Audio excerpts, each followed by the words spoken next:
નમસ્કાર વિદ્યાર્થી મિત્રો, ધોરણ 9 વિજ્ઞાનની અંદર પ્રકરણ નંબર 1 આપણી આસપાસમાં દ્રવ્ય કે જેની અંદર આપણે છેલ્લે ભાગ નંબર 5નો અભ્યાસ કરેલો હતો.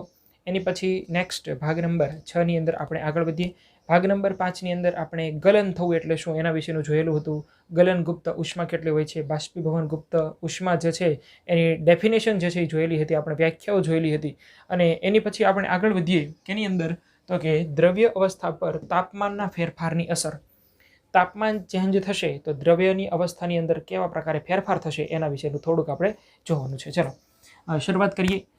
દ્રવ્ય અવસ્થા પર તાપમાનના ફેરફાર એનો મતલબ કે દાખલા તરીકે કોઈ ઘન પદાર્થ છે, અહીંયા આપણે લખીએ કે ઘન પદાર્થ, અથવા તો ઘન અવસ્થાની અંદર કોઈ પદાર્થ રહેલો છે, જ્યારે એને ઉષ્મા આપવામાં આવે, શું કરવામાં આવશે?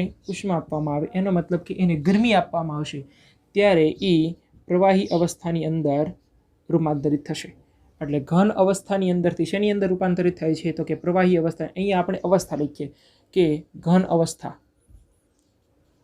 ઘન અવસ્થાની અંદર કોઈ પદાર્થ રહેલો હશે, એને ઉષ્મા આપવામાં આવે તો એ પ્રવાહી અવસ્થાની અંદર ફેરવાઈ જાય. હજી એને વધારે ઉષ્મા આપવામાં આવે, આના માટેનું એક સરળ ઉદાહરણ જે છે તમારે બરફનું ઉદાહરણ યાદ રાખવાનું છે કે જ્યારે ઘન અવસ્થા એટલે બરફ હોય, બરફને તમે ગરમી આપો તો એ પાણીની અંદર ફરી જશે. પાણીને આપણે હજી વધારે પ્રમાણમાં ઉષ્મા આપવામાં આવશે તો શું થશે? તો કે એ જે છે એ વાયુ અવસ્થાની અંદર રૂપાંતરિત થશે. અહીંયા લખીએ આપણે વાયુ અવસ્થા, પ્રવાહી અવસ્થા. ચલો હવે શું થશે? હવે દાખલા તરીકે આ જે છે ઘન અવસ્થાને તમે ગરમી આપી તો એ પ્રવાહી અવસ્થાની અંદર રૂપાંતરિત થાય છે. પ્રવાહી અવસ્થાની અંદર જ્યારે વધારે પ્રમાણમાં ઉષ્મા આપવામાં આવે તો એ જે છે એ વાયુ અવસ્થાની અંદર ફેરવાઈ જશે.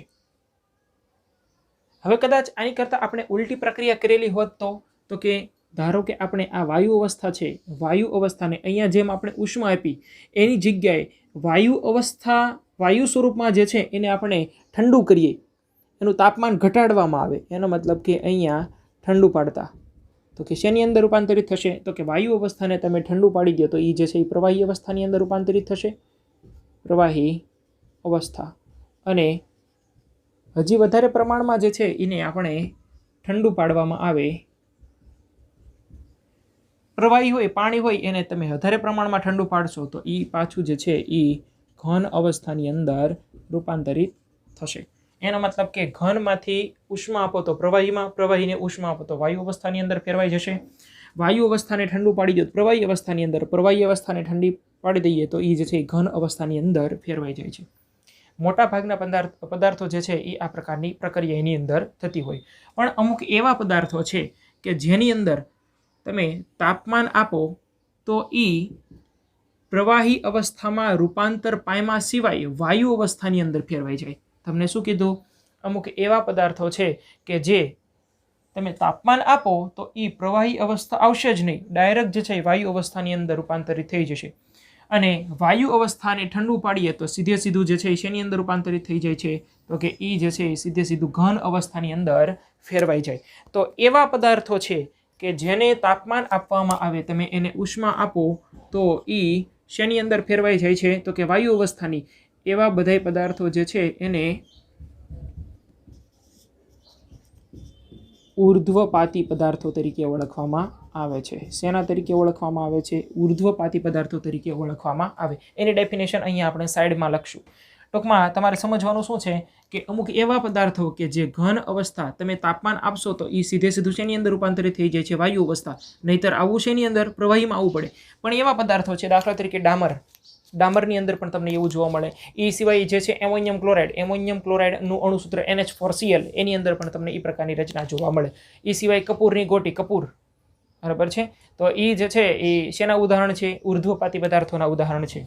ઉર્ધ્વપાતી પદાર્થો એના ઉદાહરણ અને ડેફિનેશન જે છે આપણે સાઈડમાં લખશું. ટૂંકમાં તમારે એ યાદ રાખવાનું છે કે અમુક એવા પદાર્થો કે જે તાપમાન આપવામાં આવે તો ઘનમાંથી સીધા વાયુ અવસ્થાની અંદર રૂપાંતરિત થઈ જાય છે, અને તાપમાન ઘટાડવામાં આવે તો શું થાય છે? તો કે વાયુ અવસ્થામાંથી સીધું ઘન અવસ્થાની અંદર ફેરવાઈ જાય છે. તો એવા પદાર્થો જે છે એને કેવા પદાર્થો કહેવાય છે? ઉર્ધ્વપાતી પદાર્થો કહેવાય. અને એ જે પ્રક્રિયા રહી, એ પ્રક્રિયા જે છે એ પ્રક્રિયાને ઉર્ધ્વપાતન તરીકે ઓળખવામાં આવે છે. કેવી પ્રક્રિયા તરીકે ઓળખવામાં આવે છે? ઉર્ધ્વપાતન તરીકે ઓળખવામાં આવે. એટલે ઉર્ધ્વપાતી પદાર્થો એટલે કેવા પદાર્થો? ઘનમાંથી ડાયરેક્ટ વાયુમાં અને વાયુમાંથી સીધે સીધા ઘનની અંદર. અહીંયા આપણે ઉષ્મા આપેલી છે તો અહીંયા જે છે એ આપણે લખી નાખીએ કે ઠંડુ પાડતા. ઠંડુ પાડતા એનો મતલબ કે તાપમાન જે છે તાપમાન ઘટાડતા. અહીંયા જે છે તાપમાન વધારતા. તાપમાન વધારે આપો તો એ જે છે વાયુ અવસ્થાની અંદર ફેરવાઈ જશે અને તાપમાન ઘટાડી દો તો એ જે છે એ સીધે સીધું વાયુમાંથી ઘન અવસ્થાની અંદર ફેરવાઈ જાય. એવા પદાર્થો જે છે એને ઉર્ધ્વપાતી પદાર્થો તરીકે ઓળખવામાં આવે અને એ પ્રક્રિયા જે છે ઘટના જે છે એને ઉર્ધ્વપાતન તરીકે ઓળખવામાં આવે છે. હવે આપણે એની ડેફિનેશન જે છે એ લખીએ કે ઉર્ધ્વપાતી પદાર્થો. ઉર્ધ્વપાતી પદાર્થો એવા પદાર્થો કે જેને તાપમાન મળતા પ્રવાહી અવસ્થામાં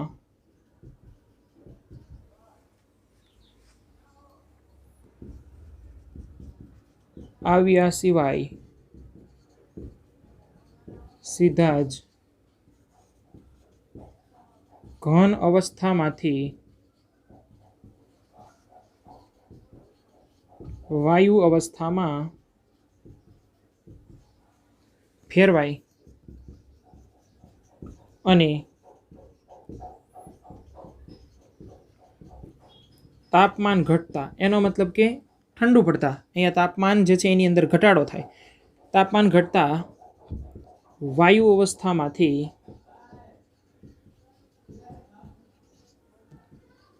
ઘન અવસ્થામાં ફેરવાય.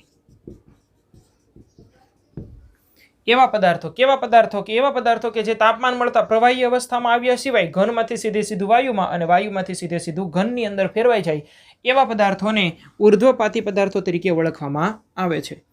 તથા આ ક્રિયાને ઉર્ધ્વપાતન તરીકે ઓળખવામાં આવે. ઉર્ધ્વપાતન તરીકે ઓળખવામાં આવે. એની એક પ્રવૃત્તિ જે છે એ તમને કહું છું પણ એની પહેલાં આપણે એના ઉદાહરણ લખી નાખીએ. ચલો ઉદાહરણની અંદર કોનો સમાવેશ થશે? એવા પદાર્થો કે જે ડાયરેક્ટ જે છે એ ઘનમાંથી વાયુમાં અને વાયુમાંથી સીધે સીધા ઘનની અંદર ફેરવાઈ જતા હોય. એની અંદર આવશે એક તો કપૂર, બીજું જે આવશે ammonium chloride, ammonium chloride. Ammonium ક્લોરાઇડનું અણુસૂત્ર NH4Cl. ત્રીજું નેપ્થેલિનની ગોળી. હવે આ નેપ્થેલિનની ગોળી જે છે એ તમને ખબર જ હોય કયું છે? આ ડામરની ગોળી છે. શું છે? ડામરની. ડામર કે જે રસ્તા બનાવવા માટે ઉપયોગી છે એ ડામરની વાત કરીએ છીએ. ડામરની ગોળી. ડામર પણ એવો છે કે જે ઘનમાંથી સીધે સીધું વાયુની અંદર અને વાયુમાંથી સીધે સીધો ઘનની અંદર રૂપાંતરિત થાય છે. એટલે આ ત્રણ જે છે ઉદાહરણ તમારે યાદ રાખવાના છે. એની પછી નેક્સ્ટ જોઈએ આપણે એક પ્રવૃત્તિ કે જેની અંદર તમને આ જે એમોનિયમ ક્લોરાઇડ છે એમોનિયમ ક્લોરાઇડ માટેનું ઉદાહરણ જે છે એ આપેલું છે કે ઘનમાંથી સીધે સીધું વાયુની અંદર રૂપાંતરિત થશે અને વાયુમાંથી સીધે સીધું ઘનની અંદર રૂપાંતરિત થશે. તો ચલો જોઈએ આપણે. ચલો એની એક પ્રવૃત્તિ જે છે આપણે જોવાની છે. એમોનિયમ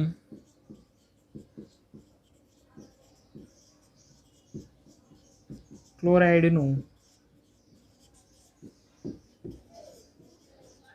ઉર્ધ્વપાતન.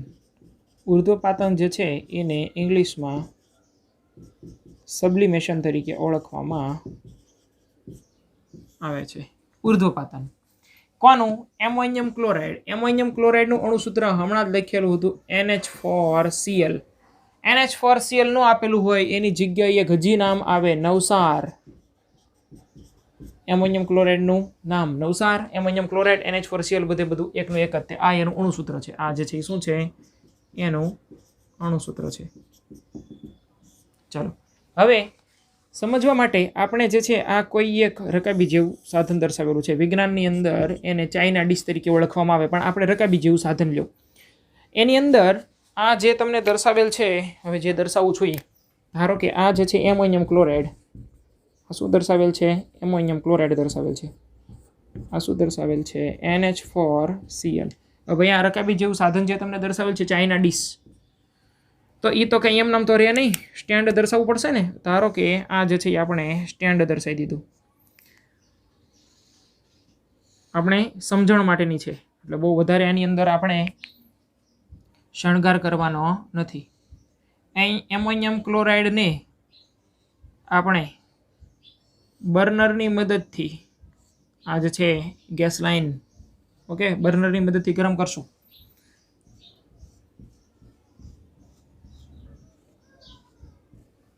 આ શું દર્શાવેલ છે? બર્નર. એમોનિયમ ક્લોરાઇડ છે. હવે આ જે તમને દર્શાવેલ છે ને એમોનિયમ ક્લોરાઇડ, એની ઉપર હું એક ગરણી મેકી દઉં છું.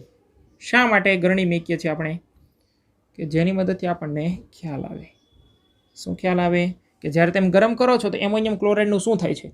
અહીંથી બહાર ન વહી જાય એટલા માટે અહીંયા જે છે એ રૂનું પૂંડું જે છે એ લગાવેલું છે.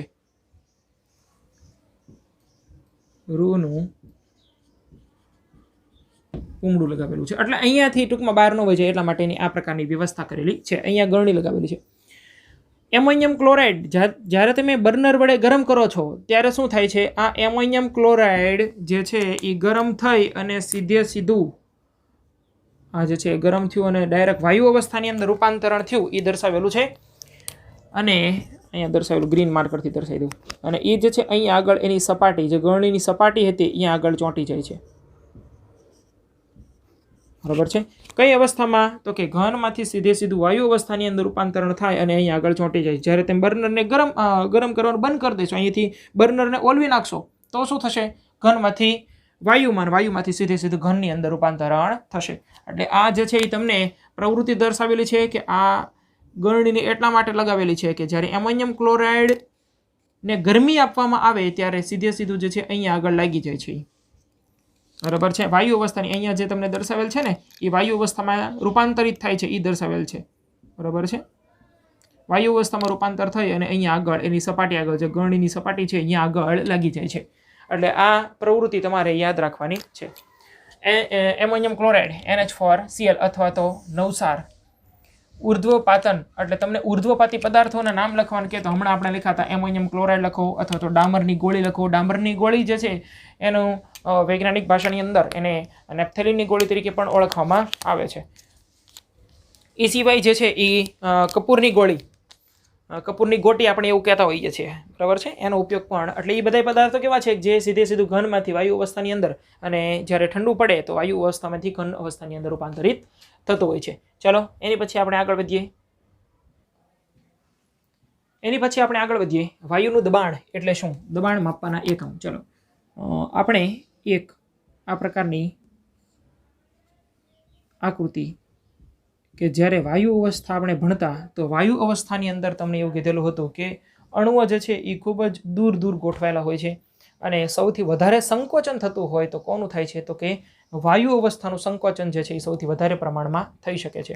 અને એટલા માટે જ આપણે જે ગેસ સિલિન્ડર હોય છે એનો ઉપયોગ આપણે ઘરની અંદર, એની અંદર પ્રેશરથી આપણે ફિટ કરેલું હોય.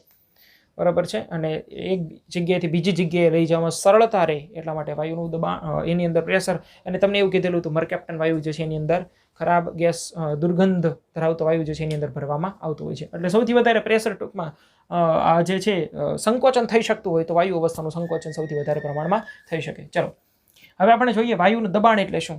દબાણ માટેનું તમને થોડુંક શોર્ટકટ કીધેલું હશે કે એકમ ક્ષેત્રફળ દીઠ લાગતું બળ. પણ અહીંયા આગળ જોઈએ. અહીંયા આ જે તમને પાત્ર દર્શાવેલ છે, આ જે છે શું દર્શાવેલ છે? પાત્રની દિવાલ ઉપર આવડા અણુઓ જે છે બળ લગાડે. પાત્રની દિવાલ પર વાયુ અવસ્થામાં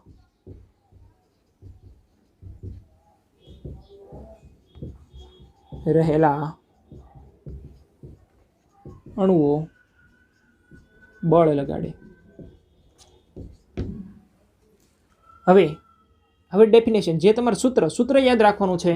પ્રેશર એકમ ક્ષેત્રફળ દીઠ લાગતું બળ. આ તમારે આ રીતના યાદ રાખવાનું છે. P બરાબર F/A. એનો મતલબ કે Fનો મતલબ થશે બળનો મતલબ ફોર્સ, અને આ જે છે ક્ષેત્રફળ, એરિયા, ક્ષેત્રફળ.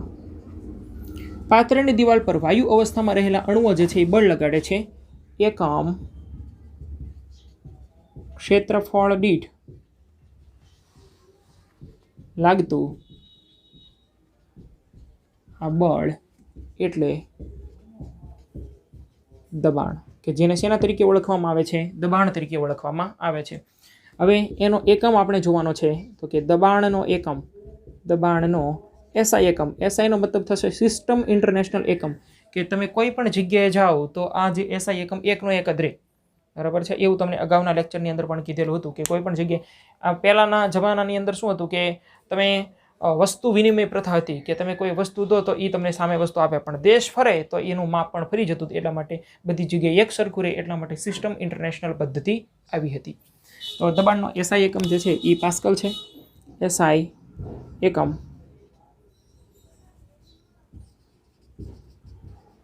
પાસ્કલ છે, એટલે એને PA વડે દર્શાવાય, પાસ્કલ છે. અથવા તો આપણે એમ પણ કહી શકીએ કે દબાણનો એકમ વાતાવરણ છે. વાતાવરણને એટમોસ્ફિયર કહેવાય, એટલા માટે ATM વડે દર્શાવવામાં આવે છે. બરાબર છે. દબાણનો એકમ વાતાવરણ, એટમોસ્ફિયર પરથી ATM છે. હવે વાતાવરણીય દબાણ એટલે શું? અહીંયા તમને એવો પ્રશ્ન થાય કે વાતાવરણીય દબાણ. તો વાતાવરણીય દબાણ એટલે શું? કે વાતાવરણમાં રહેલા